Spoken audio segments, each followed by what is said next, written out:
Goeiemôre gemeente, die orgelvoorspel was 'n verwerking gewees op 'n vigale tema van 'n vaste burg is Onse God deur die komponis Johan Pachelbel.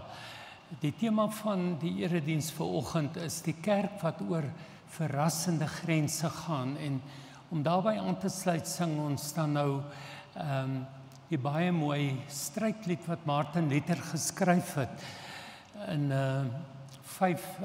1528, hou Christus self sy kerk in stand, vergeefs die helse woede. Kom ons sing hierdie mooi lied hartlik saam.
Baie mooi loflied wat die gemeente tyd gelede aangeleer het en wat hy met soveel oorgawe ook sing, is lied 472 in die liedboek van die werk van die kerk. Kom lof sing die Heer, loof hom op sy troon. Baie pragtige melodie uit die Engelse liedereskat wat ook dateer uit 1708 en nog al die tyd sy musikale waarde behou het, wat ons nou met groot oorgawe in die erediens kan gebruik. Kom ons sing ook hierdie lied hartlik saam.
baie pragtig gesing. Ek sou ook agtergekom het dat die tempo van die lied effens stadiger is as wat die vorige een is. Die Engelse melodie word in 'n effens stadiger tempo gesing.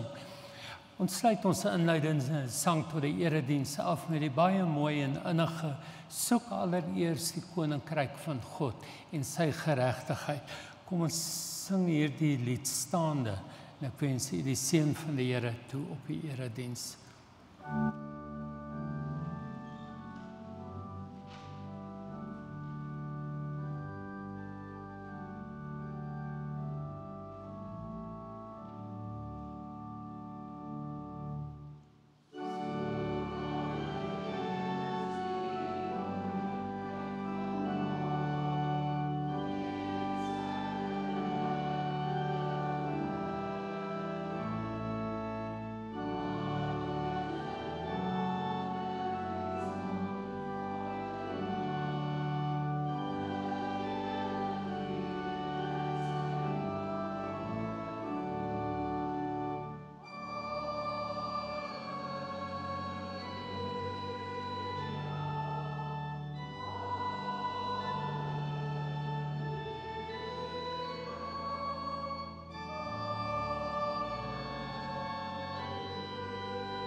Dankie Chris. Goeiemôre gemeente. Lekker om saam met julle hier te wees vanoggend. As dit die eerste keer is hierdie jaar wat jy weer bywoon hierso in die Genoot, baie welkom terug. As jy ook nog verlede week hierso was, baie welkom weer eens in die tweede erediens vir die jaar hier in die gemeente. Ek wil kortliks enkele van die aankondigings uitlig. Ek weet dis uitgestuur aan u. Kyk asseblief weer daardeur. Maar eerste is die kategese. Ons open volgende week met die kategese. Dis ook wanneer die gesinsdienste daar in die saal weer sal begin. So diens hier, diens daar. En die juniors, almal tot graad 6, julle kan dan na die gesinsdiens in die saal agterbly om daar vir Tannie Marlene te ontmoet. En die seniors, graad 7's en op, ontmoet vir my en nog iemand hierso en ook die belydennisklas. Ons sal almal hier in die kerk na die tyd bymekaar kom. So maak asseblief vas. Volgende ene, Gladstone Kinderhuis. Hier onder in Gladstone, jong mense woon ook dikwels hierso by ons by. Is op soek na skryfbehoeftes ook vir die nuwe jaar glo ek. As jy daarmee kan help, skakel asseblief vir Janine vir 'n skenking of so. Dan die 10de maand, so 'n paar skyfies aan. Baie dankie vir almal wat daarvoor al geskenk het. Ons staan op 142, so dis ek dink halfpad na ons mikpunt toe. As jy ook in hierdie verband 'n bydrae kan maak, dan sal ons baie dankbaar wees. En dan die voorbidding, ons sê dankie vir reën wat op verskeie plekke geval het, maar plekke wat nog droog is, wat nog reën kort. Ons bly aanhou bid daarvoor. Dan wil ek tog hoor vanoggend blomme. Die een gaan vir Tannie Nelly Du Plessis. Sy is opgeneem in die hospitaal. Is daar enige iemand wat vir Tannie Nelly van Noorderbloem ken en vir haar die blomme kan vat hiervoor? OK. Ek sal plan maak as die Here dalk in jou werk tydens die erediens, kan jy my hier voor kom kry na die tyd, dan neem ons die blomme. En is daar enigiemand anders wat siek is of deur 'n moeilike tyd gaan waarvan ons weet, waarvoor ons die ander bossie kan gee? OK. As jy aan iemand dink tydens die erediens, is jy welkom om hierna dit te kom kry en vir daai persoon te neem en so te sê, ons dink ook as gemeente aan jou. Dan is daar mense wat die heel eerste keer vanoggend by ons kuier. Jy kan net so halfpad jou hand opsteek. Daar's voordeel vir jou in as jy so sê, kan kan dit vir jou sê. Sy Marina, is slim. Mooi. Marina, ek gaan in elk geval vir jou bring. Marina is die getrouste kerkganger hierso.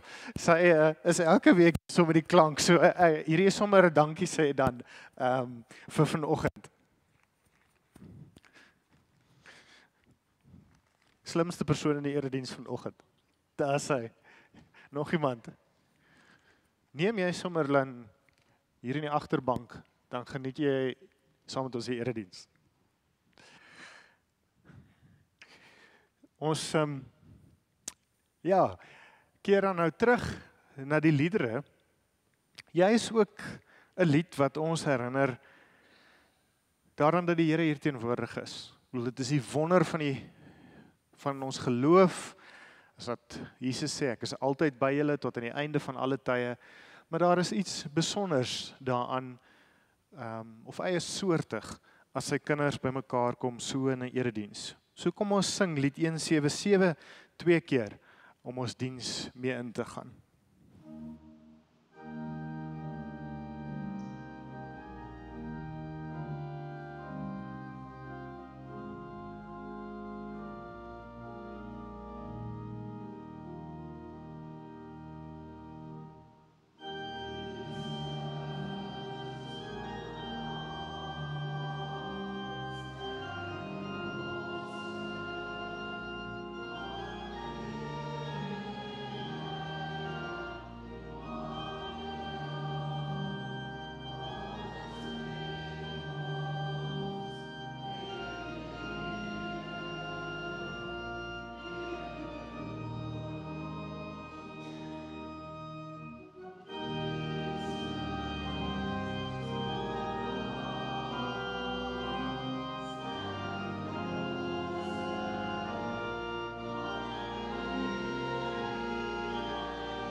Dankie Here Jesus dat U teenwoordig is hier.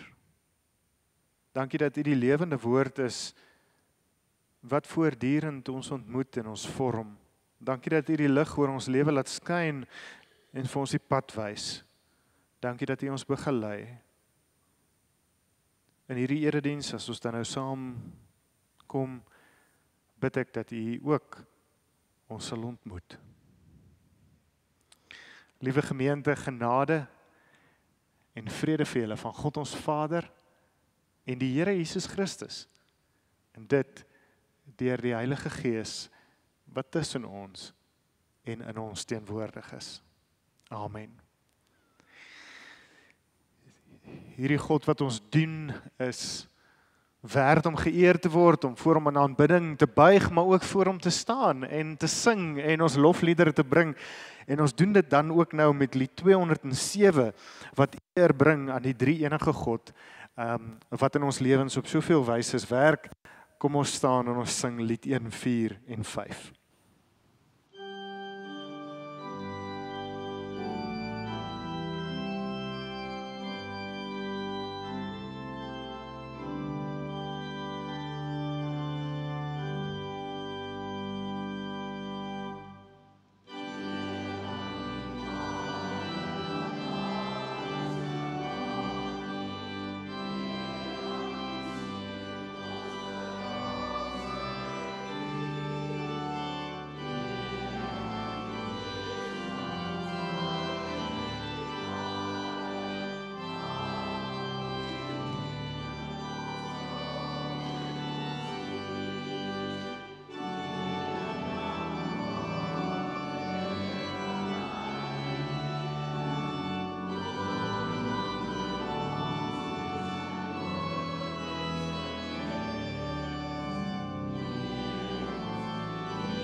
voor ons saam lees, kom ons bid saam.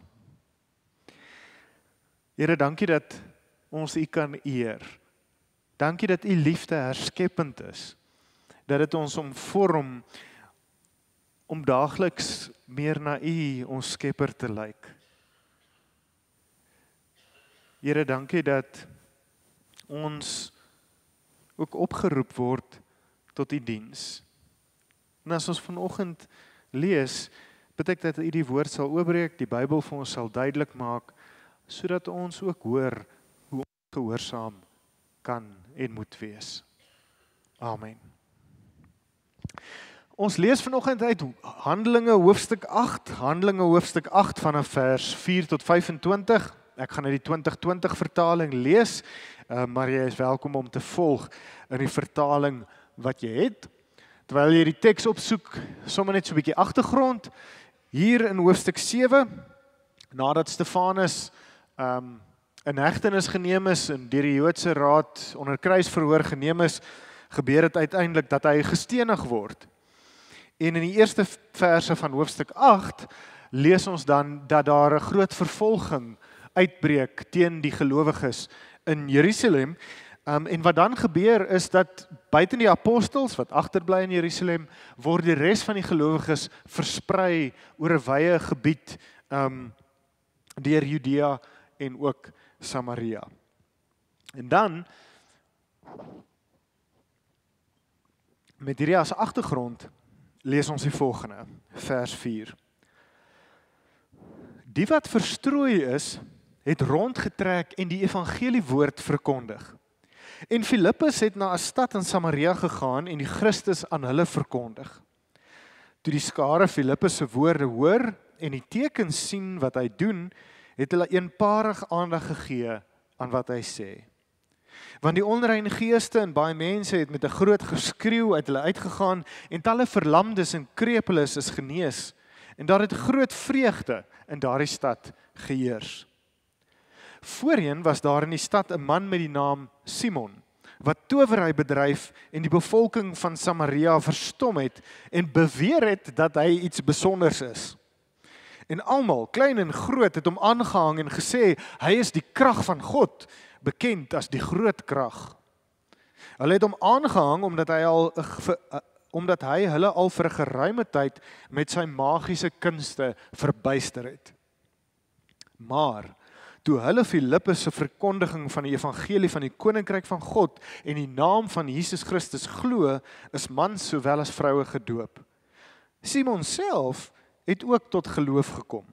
En nadat hy gedoop is, het hy heeltyd by Filippus gebly en was verbaas om die tekens en die kragtige dade te sien gebeur.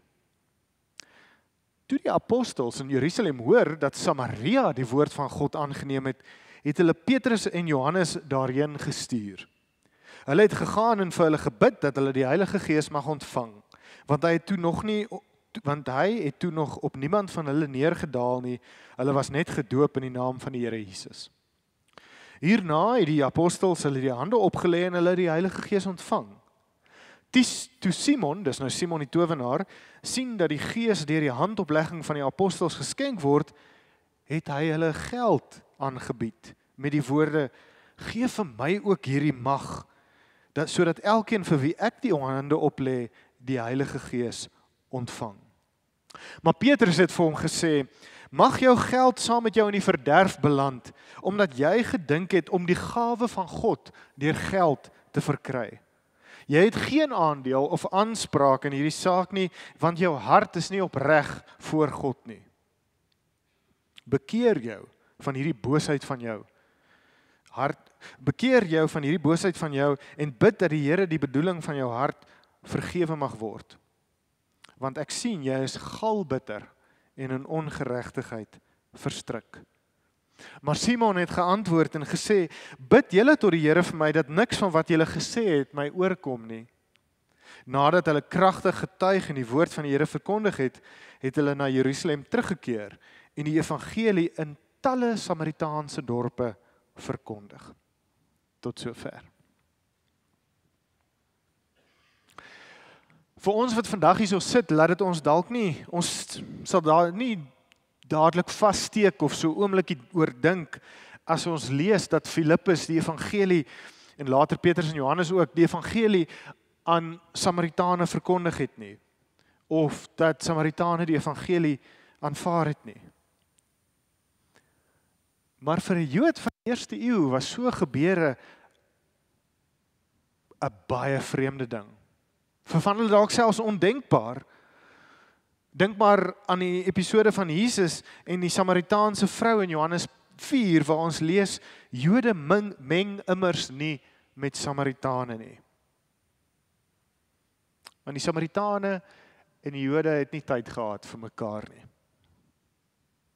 Hierdie breek in verhoudings was eintlik al eeue oud, toe Assirië, die groot koninkryk van die tyd, op 'n stadium dele van die Noordryk of die Noordryk verower en ook die gebied wat Samaria is, het hulle 'n klomp van die mense daar weggevoer en soos dikwels die gebruik was van die tyd, 'n klomp ander mense van ander nasies daar hervestig.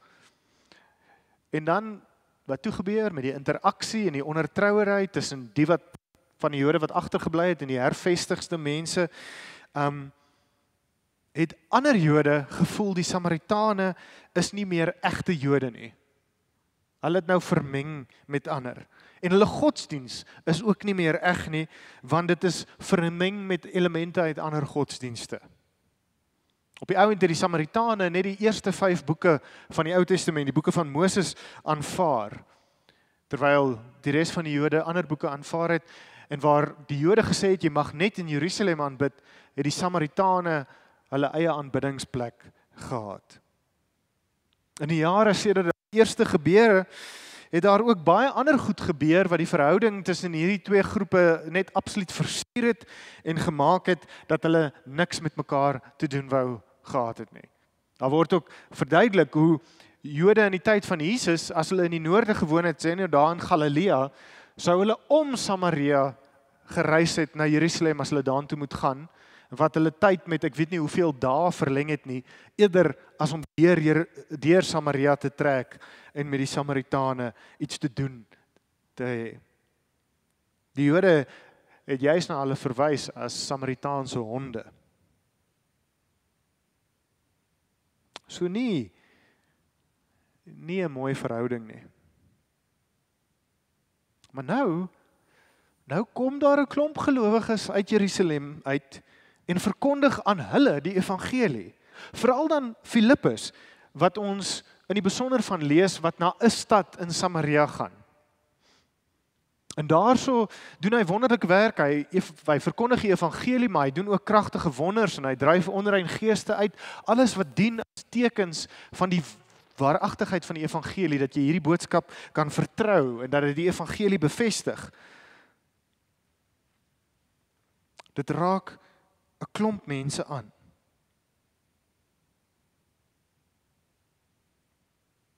Wonder bewonder, dalk vir baie Jode, is dat hierdie slegte mense van Samaria die boodskap hoor, dit glo en gedoop word, en daarmee ook deel word van die kerk. Onder andere ook Simon die towenaar, wat ons lees aanvanklik ook geglo het die boodskap, hy word ook Simon Magus genoem. Dit blyk dat die evangelie en die kragtige werking wat Filippus gedoen het, hom ook getref het, en hom oortuig het om dit te aanvaar, ten minste in woorde dan. Maar soos die verhaal aangaan, sien ons dat dinge nogal skeefloop vir hom, want hy wil die krag van die Heilige Gees koop. Weet nie presies hoekom nie, miskien het hy gedink wel, as hy nog hierdie krag van die Heilige Gees by sy ander toorkunste kan voeg, dan gaan hy nou eers 'n groot naam hê in Samaria. Hierdie optrede van hom maak dat hy in die Christelike geskiedenis onbenydenswaardige naam kry. In die Christelike geskiedenis word sy naam op die ouend sinoniem met die sonde van 'n kerklike ampt wil koop, of leierskapsposisie in die kerk wil koop, of gawes wil koop, die sonde van simonie, simony in Engels. Dis waarvoor hy onthou word, en ons kan nie volledig ingaan op die geskiedenis rondom hom nie, en die baie belangrike kontras tussen hoe hy te werk wil gaan rondom die Heilige Gees, en hoe die apostels te werk gaan, en die Heilige Gees deur hulle nie, en die belangrike kontras tussen sy towery en die werk van die Heilige Gees nie. Maar dis 'n interessante ding om te gaan nalees as jy wil gaan kyk. Ek het sommer 'n bietjie op Wikipedia gister gaan kyk oor hoe hy toe in die Christelike geskiedenis geteken word as 'n vyand van die Christelike geloof. Maar vir hierdie sonde van hom, van hy wat die Heilige Gees se krag wil koop, word hy ten sterkste deur Petrus aangespreek. En ons moet eintlik so 'n bietjie stil staan by Petrus en Johannes se teenwoordigheid daar in Samaria. Hulle kom immers in hierdie stad aan nadat hulle in Jerusalem gehoor het dat mense die woord van God aangeneem het. Nuus het duidelik vinnig versprei en aangekom by die apostels wat agtergebly het. En dit mag wees dat die apostels, toe hulle in Jerusalem hoor, dat Samaritane van alle mense die evangelie geglo het, hulle gevoel het, hoorie, dis nodig dat ons bietjie verder ondersoek instel hieroor. Ons moet net seker maak of die berigte wat ons kry waar is en eg is, en dat wat daar gebeur strook met wat ons geleer het. Hulle moet immer seker maak oor die dinge wat hulle hoor. En die apostels besluit dan, kom ons vaardig vir Petrus en Johannes af. En die treffende is om te sien, ongeag wat die apostels gedink het, of gevoel het oor die Samaritane, of gemeen het wat aan die gang is, en ongeag wat Petrus en Johannes self ook gedink het oor wat hier gebeur, sien ons dat wanneer hulle daar aankom, hulle op die eind heeltemal oortuig is van die egtheid en die waarheid van wat hier gebeur het. Want ons sien dat hulle bereid is om vir die mense te bid vir die Heilige Gees en hulle ook die hande op te lê. Dit sou dien as 'n teken vir al die gelowiges, hierdie nuwe gelowiges, maar ook die ou gelowiges wat in Jerusalem en elders gehoor het van die Samaritane se bekering. Dit sou as teken vir almal dien dat niemand mag meer neerkyk op hierdie Samaritane nie. Hulle is deel van ons. Hulle is deel van die kerk. Hulle is deel van die broederskap en die susterskap van gelowiges. Daar is nie meer 'n verskil tussen ons nie. Petrus en Johannes se handelinge wys ook hulle is deel van die volk van God. Dis eintlik as 'n mens so bietjie die verhale onthou, regtig roerend dat dit juis Johannes is wat hier tussen die Samaritane beland en hulle op so 'n manier intrek. Want dit getuig iets van die geloofsgroei wat in sy lewe gebeur het. Want as julle weer die evangelies gaan lees, onthou Johannes en Jakobus se bynaam wat Jesus hulle gegee het, is manne van die donder. So ons neem aan ouens met bietjie 'n vinnige humeur, en ons sien dit dat op 'n stadium toe Jesus deur Samaria gegaan het en die Samaritane hom bietjie 'n koue skouer gegee het, toe is Johannes hulle se vraag: Here, moet ons vra dat daar vuur neerkom uit die hemel om hulle te verdelg? En Jesus het nee gesê. Maar daar kon jy sien wat Johannes van hulle gedink het, en nou is hy op die plek waar hy in die naam van Jesus ontvang. Sy geestelike groei, en die van Petrus ook, word eintlik net verder onderstreep deur die, mens wil amper dink dis 'n voetnoot dat daar in vers 25 as hulle terug huis toe gaan, maar dit is nie, want ons sien hulle het wegbeweeg van hulle aanvanklike vooroordeele, want al die pad huis toe na Jerusalem verkondig hulle die evangelie in die ander Samaritaanse dorpe. Hulle gaan verder met wat hulle nou gesien het gebeur.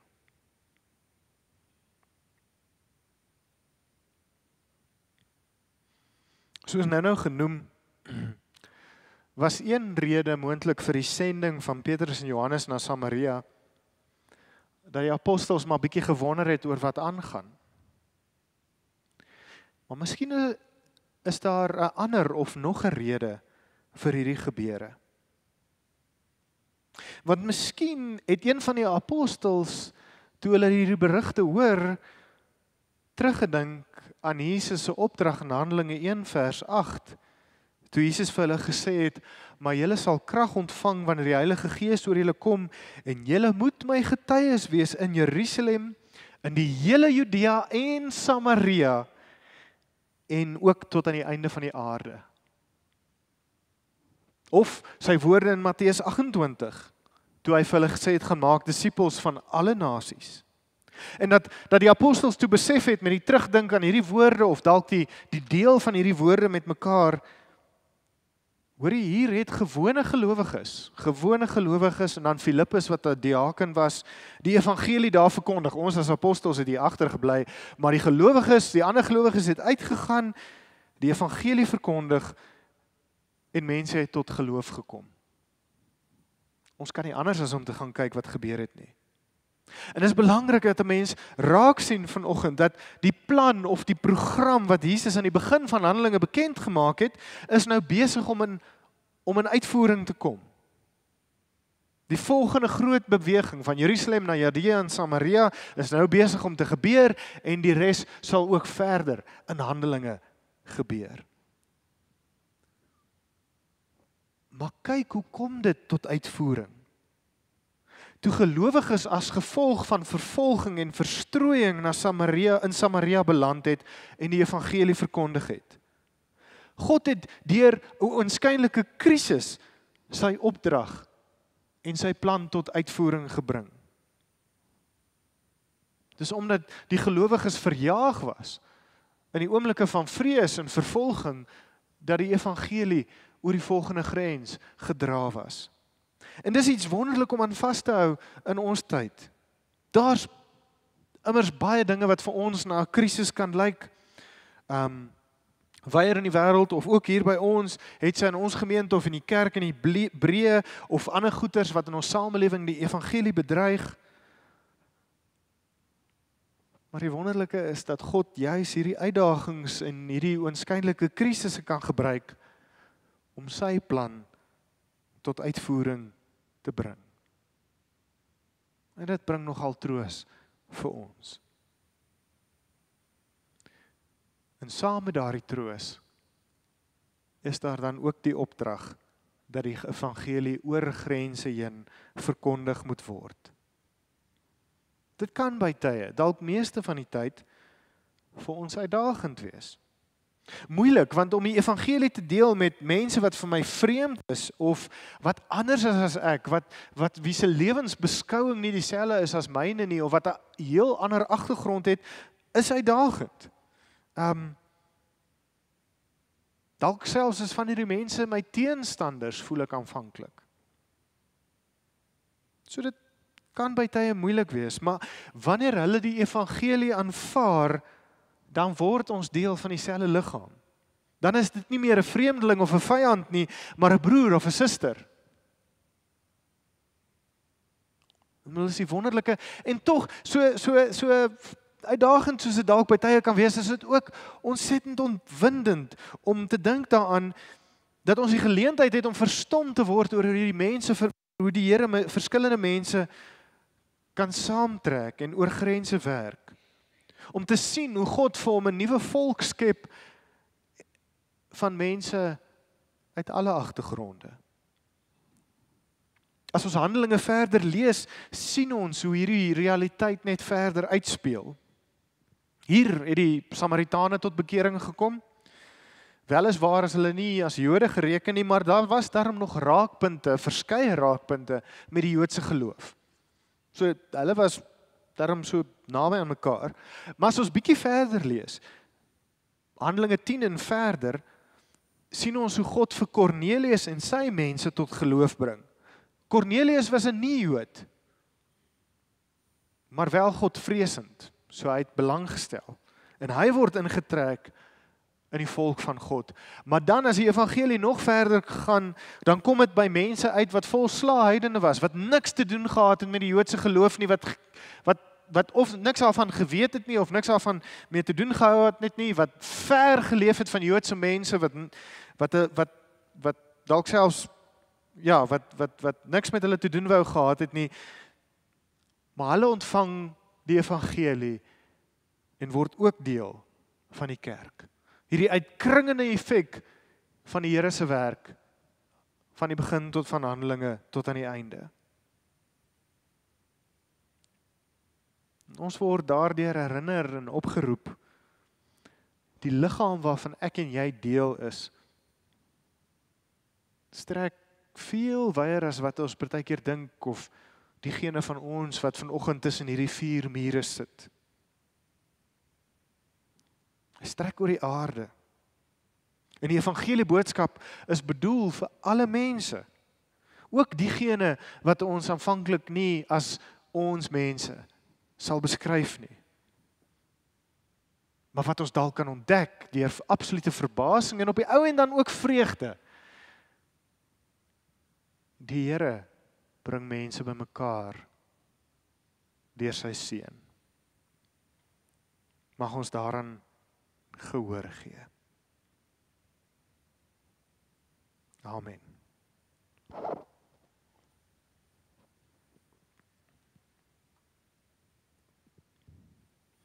Nou soos ons gelees het, die Samaritane het geglo en deel geword van die geloofsgemeenskap. En van die vroegste tye af het gelowiges dan belydenisse opgestel wat bevestig wat hulle glo en ons glo en wat ons ook herinner daaraan. Wat ons herinner aan die gemeenskaplike geloof wat ons met mense oor die wêreld heen deel, van Japan af tot in Amerika. So kom ons voeg ons stemme vanoggend by gelowiges wat deur die hele wêreld vandag bely wat hulle glo.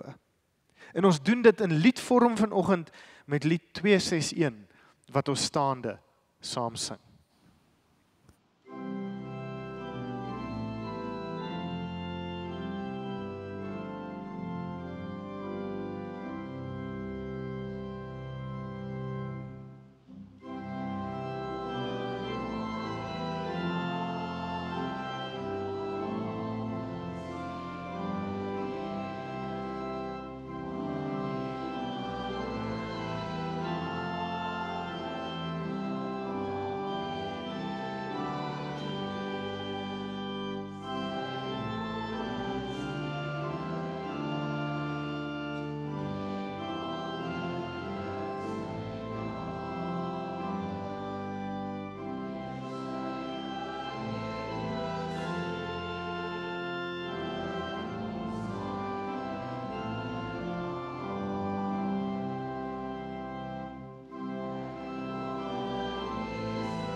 Ons dien die Here met ons dankoffer.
Goeiemôre gemeente, kom ons sluit die oë. Ons Hemelse Vader, dankie dat ons vanoggend as gemeente hier so by U kan by mekaar kom. Vader, ek dra ons gemeente, al die siekes, al die eensaames en die wat swaar kry aan U op, en as dit U wil is, wil U asseblief vir hulle uitkoms bring op die tyd. Vader, dan wil ek U ook loof en prys vir die wonderlike reën wat so mildelik en onverdiend aan ons geskenk het. Maar Vader, daar is so baie plekke waar dit nog nie gereën het nie en reën dringend nodig is. Vader, voorsien asseblief ook daar mildelik aan hulle behoefte. Here, help ons om diensbaar in die goeie werk te wees.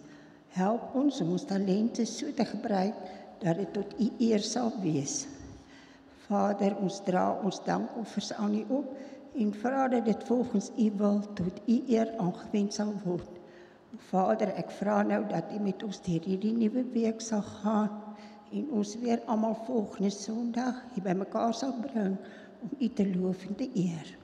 O Vader, ek vra dit nie om my ontwil nie, maar U wil alleen. Ek vra alles nie omdat ons dit verdien nie, maar enkel en alleen deur die wonderlike en groot genade alleen. Amen. Baie dankie, Tannie. Ek sien is nou maar 20:10, so ek het nie my quota tyd vol gemaak nie. Ons sal dit Anna kan volgende week se diens. Nee. Kom ons sluit af met vir my altyd 'n baie mooi lied oor die kerk wat wêreldwyd is. Dis lied 478. Ons sing vers 1, 2 en 4.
Die genade van ons Here Jesus Christus, die liefde van God ons Vader en die gemeenskap van die Heilige Gees sal met julle wees en bly. Amen.